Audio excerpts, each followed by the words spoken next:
नमस्कार, मैं हूं रत्ना और आप देख रहे हैं सी न्यूज भारत। रुकते न्यूज बुलेटिन की ओर बात करेंगे छिंदवाड़ा की, जहां वित्त विकास निगम द्वारा जनपद पंचायत जुन्नारदेव में कैंप आयोजित किया गया। अगली खबर में बात होगी बिहार के मोतिहारी की, जहां मोदी सरकार के स्वदेशी अपनाएं और आत्मनिर्भर बनो अभियान को धरातल पर उतारने के लिए बीजेपी ने एक संकल्प अभियान चलाया है। ऐसी तमाम खबरों पर विस्तार से चर्चा करेंगे इस बुलेटिन में। मध्य प्रदेश आदिवासी वित्त और विकास निगम छिंदवाड़ा द्वारा जनपद पंचायत जुन्नारदेव परिसर में अनुसूचित जनजाति वर्ग के बेरोजगार युवक युवतियों के लिए एक मेगा स्वरोजगार कैंप आयोजित किया गया, जिसमें भगवान बिरसा मुंडा स्वरोजगार योजना और टंडिया मामा आर्थिक कल्याण योजना की जानकारी दी गई और इच्छुक हितग्राहियों के आवेदन प्रकरण तैयार किए गए। कैंप में जनपद पंचायत क्षेत्र के बड़ी संख्या में जनजातीय युवक युवतियों ने भाग लिया। फील्ड ऑफिसर महेंद्र तुर्कर ने बताया कि ऐसे शिविर जिले की सभी जनपद पंचायतों में आयोजित किए जा रहे हैं। जुन्नारदेव में ये कैंप जनपद पंचायत के मुख्य कार्यपालन अधिकारी, छात्रावास अधीक्षकों के सहयोग से सफलतापूर्वक संपन्न हुआ। उन्होंने योजनाओं, संभावित व्यवसायों और आवेदन प्रक्रिया की विस्तृत जानकारी दी। बताया कि इच्छुक हितग्राही कैंप के अलावा कलेक्ट्रेट स्थित कार्यालय से संपर्क कर ऑनलाइन आवेदन भी कर सकते हैं। सर, जनपद पंचायत जुन्नारदेव में काहे का कैंप लगा हुआ है? देखिए, दरअसल क्या है कि मैं अनुसूचित जनजाति वित्त विभाग छिंदवाड़ा से हूँ। शासन के द्वारा अनुसूचित जनजाति वर्ग के शिक्षित बेरोजगारों के लिए जो योजनाएं संचालित हो रही है, दरअसल होता ये है कि डिस्ट्रिक्ट प्लेस से ग्रामीण अंचल तक कई बार हितग्राहियों तक बात ना पहुँचने के कारण व्यक्ति आवेदन नहीं कर पाता है। तो अभी हमारे द्वारा एक पहल शुरू की गई कि हम हर ब्लॉक में जनपद पंचायत के सहयोग से कैंप का आयोजन कर रहे हैं और सचिव और जो जीआरएस जो है, इन सब के माध्यम से हमने प्रयास किया है कि हर गांव तक हमारा मैसेज पहुंचे। और हमारे डिपार्टमेंट के द्वारा जो 2 अभिनव योजनाएं संचालित हैं, पहली योजना है टंटिया मामा आर्थिक कल्याण योजना और दूसरी भगवान बिरसा मुंडा स्वरोजगार योजना, उसका व्यापक प्रचार प्रसार करें और इच्छुक एसटी वर्ग के जो हमारे आवेदक हैं उनके आवेदन हम करवाएं। आपका नाम सर? मैं महेंद्र तुर्कर, फील्ड ऑफिसर आदिवासी वित्त विकास निगम छिंदवाड़ा से। जुन्नारदेव छिंदवाड़ा से सीनियर संवाददाता वीरेंद्र अग्रवाल की रिपोर्ट। लातेहार जिले के सदर प्रखंड अंतर्गत वार्ड संख्या 14 चंडनडी स्थित सामुदायिक भवन में 17 दिसंबर 2025 को शहरी सहिया चयन को लेकर वार्ड सभा का आयोजन किया गया। जिला स्वास्थ्य समिति के निर्देश पर आयोजित सभा की अध्यक्षता महिला आरोग्य समिति की अध्यक्ष अनीता देवी ने की, जिसमें सर्व समिति से सुगंधी देवी को नई शहरी सहिया चुना गया। चयन प्रक्रिया एसटीटी बंधुजी, बीटीटी किरण देवी और बीटीटी सत्य प्रकाश की देखरेख में शांतिपूर्ण और पारदर्शी ढंग से संपन्न हुई। इस अवसर पर निवर्तमान वार्ड पार्षद इंद्रदेव उरांव, तर्शीला कुजूर सहित बड़ी संख्या में ग्रामीण मौजूद रहे। प्रीति देवी, संगीता कुमारी, सुगंधी देवी, जिसमें 3 प्रत्याशी हुए, उसमें क्लियर करने के लिए गांव के ग्रामीण लोगों का सहमति जानने या एक सहिया चुनाव करनी थी, जिसके लिए तीनों प्रतिभागी को खड़ा किया गया और वोटिंग किया गया खड़ा करवाकर उसमें सुगंधी देवी का सर्व समिति से गांव के लोग चयन किए शहरी सहिया के रूप में।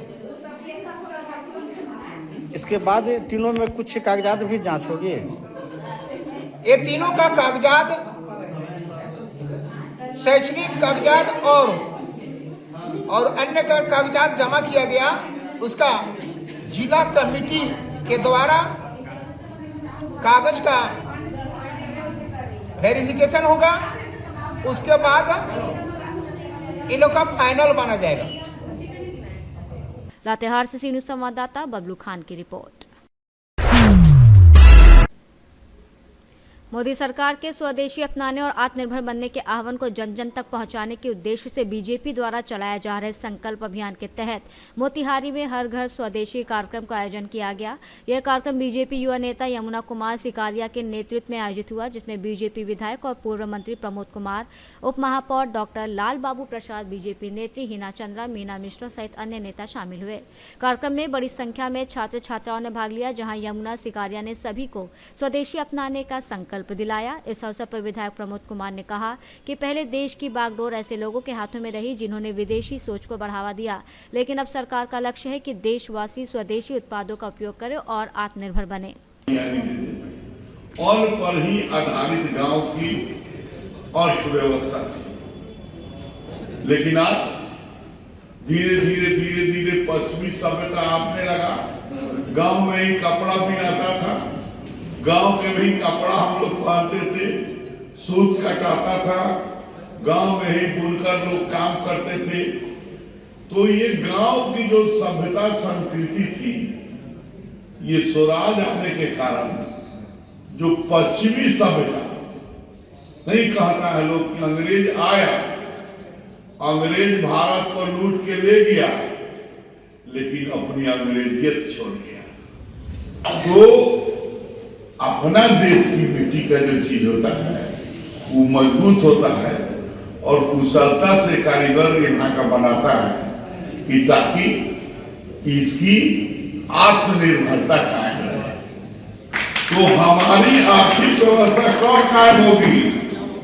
जब हमारा मोतिहारी से सीनियर संवाददाता सचिन कुमार, अंशु की रिपोर्ट। ग्रामीण डाक जीवन बीमा ड्राइव में शानदार प्रदर्शन करते हुए पलामू प्रमंडल ने देश भर में पहला स्थान हासिल किया है। ये उपलब्धि 10 दिसंबर को पांकी प्रखंड के अमानत बराज में आयोजित RPLI ड्राइव के तहत मिली। इस सफलता की खुशी में पलामू प्रमंडल के डाक अधिकारी और ग्रामीण डाक सेवकों ने पिकनिक सह वनभोज का आयोजन कर केक काट कर जश्न मनाया। कार्यक्रम में डाक अधीक्षक संजय कुमार संगम और डाक निरीक्षक सुभाष चंद्र पांडे उपस्थित रहे, जबकि विभिन्न क्षेत्रों के पोस्टमास्टर और सैकड़ों डाक कर्मियों ने सहभागिता की। डाक अधीक्षक संजय कुमार संगम ने इस उपलब्धि का श्रेय टीम वर्क, मेहनत और समर्पण को देते हुए सभी कर्मियों की सराहना की और भविष्य में भी इसी तरह बेहतर प्रदर्शन जारी रखने का संकल्प जताया। पलामू से सीनियर संवाददाता अमित शर्मा की रिपोर्ट। बिहार के मुख्यमंत्री नीतीश कुमार द्वारा पटना में एक सरकारी कार्यक्रम के दौरान मुस्लिम महिला आयुष डॉक्टर का हिजाब खींचे जाने के आरोप को लेकर मांडर प्रखंड में मुस्लिम समाज में भारी आक्रोश देखने को मिला। बुधवार शाम करीब 5 बजे ब्राम्बे चौक पर लोगों ने विरोध प्रदर्शन करते हुए मुख्यमंत्री नीतीश कुमार का पुतला दहन किया और नीतीश कुमार मुर्दाबाद और मुस्लिम महिलाओं का अपमान बंद करो जैसे नारे लगाए। प्रदर्शनकारियों ने इसे महिला की गरिमा और धार्मिक आस्था का अपमान बताते हुए मुख्यमंत्री से सार्वजनिक माफी की मांग की। सुरक्षा के मद्देनजर मौके पर पुलिस बल तैनात रहा और प्रदर्शन शांतिपूर्ण ढंग से समाप्त हुआ। पुतला दहन करने का मुख्य कारण क्या था? पुतला दहन करने का मुख्य कारण है कि नीतीश कुमार जो बिहार के मुख्यमंत्री हैं, वो एक मुस्लिम महिला एक स्टूडेंट को डॉक्टर का नियुक्ति पत्र देने में उसका हिजाब कैमरा के साथ में खींचा गया। कैमरा में फोटो आने के साथ उसका हिजाब उतारा गया। इससे तो पता चलता है कि मुसलमानों का, महिलाओं का यहाँ सुरक्षित रहना भी मुश्किल हो जाएगा, जबकि यहाँ के मुसलमान महिला हिजाब में, नकाब में चलती है, अपने सुरक्षा लेकर के चलती है। तो इस पर क्या कहना चाहती है सरकार कि मुसलमान नकाब ना लगाए, हिजाब ना लगाए? हैं, इसका मतलब क्या है? वो तो नंगा कर देगी, नंगा कर देने वाला बात करता है नीतीश कुमार। तो मुसलमान महिला नंगा नहीं होना चाहती है, उसका हिजाब ही, पर्दा ही हम लोग का इज्जत है मुसलमानों महिलाओं का। और इस चीज का खिलाफ हम लोग नीतीश कुमार का मुर्दा दहन किए हैं, पुतला जलाए हैं उसका, और हम लोग ये कतई बर्दाश्त नहीं करेंगे कि मुस्लिम महिलाओं के साथ अत्याचार हो। हम लोग इस अत्याचार के खिलाफ है। नीतीश कुमार मुख्यमंत्री है, अपना स्टेट में राज अच्छा चलाते, उसकी बात अलग है, उसके विरोध में हम लोग कुछ नहीं कह रहे या गलत नहीं बोल रहे हैं, लेकिन हम लोग का कहना यही है कि मुसलमान महिलाओं के साथ अत्याचार नहीं होना चाहिए। वो एक स्टूडेंट थी, पढ़ी लिखी थी, पढ़ लिख करके अपने काबिलियत पर डॉक्टर का डिग्री प्राप्त करने के लिए गई थी और नियुक्ति पत्र लेने के लिए सीएम के हाथों से गई थी और सीएम के द्वारा उसको जलील किया गया, उसके हिजाब को नीचे उतार। मांडर से सीनियर संवाददाता इमरोज खान की रिपोर्ट।